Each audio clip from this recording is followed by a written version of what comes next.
जमीयत उलमा इस्लामी इमरान खान के जंग का छिके करे बाहर कयो। इमरान खान सां असांजी कहिड़ी दुश्मनी? को इमरान खान मौलाना फजलुर रहमान जे घर ते कब्जो कयो? को इमरान खान मौलाना फजलुर रहमान जे बन्नीअ ते कब्जो कयो? को इमरान खान मौलाना फजलुर रहमान असां का ज़ाती दुश्मनी आहे? असांजो इमरान खान सां इख्तिलाफ इहो हो जंहिंजे लाइ 16 सालनि खां जमीयत उलमा तहरीक हलाई।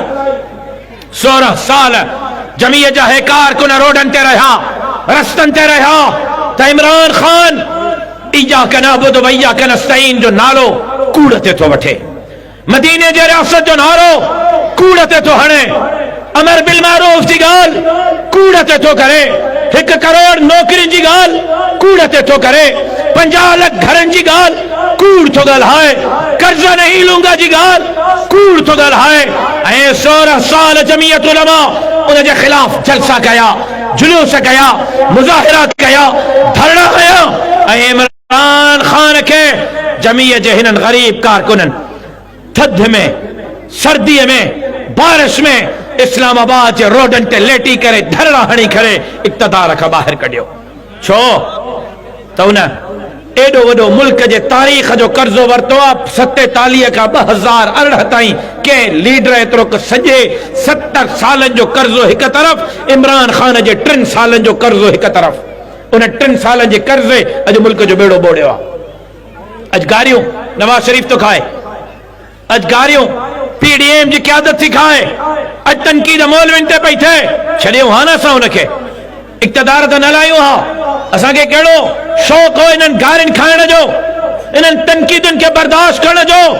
लेकिन बाऊ खान वारो है कैमराऊं थियूं भरजनि, मां मीडिया जे साम्हूं ज़िमेदारी सां थो ॻाल्हायां त अॼु PDM जी क़यादत तनक़ीद बर्दाश्त कई आहे सिर्फ़ इन जे करे जेकॾहिं अञा 5 साल ॿियो इक़्तिदार इमरान खान वटि रहे हा त हे मुल्क सलामत न रहे हा।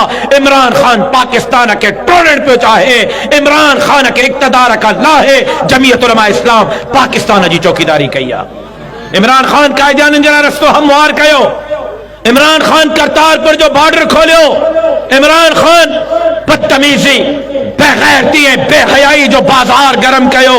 अॼु सियासत छा आहे? गार गंद सियासत आहे। सियासत इनखे न ही चइबो, सियासत ख़िदमत खे चइबो आहे। सियासत अवाम जे मसाइल जे हल जे लाइ किरदार खे अदा करण खे चइबो आहे। ऐं बाहू खान पठाण वारो अल्लाह जो तव्हांखे कसम ॾेई थो चवां, रब के गवाह बणाए मूंखे जवाब ॾियो।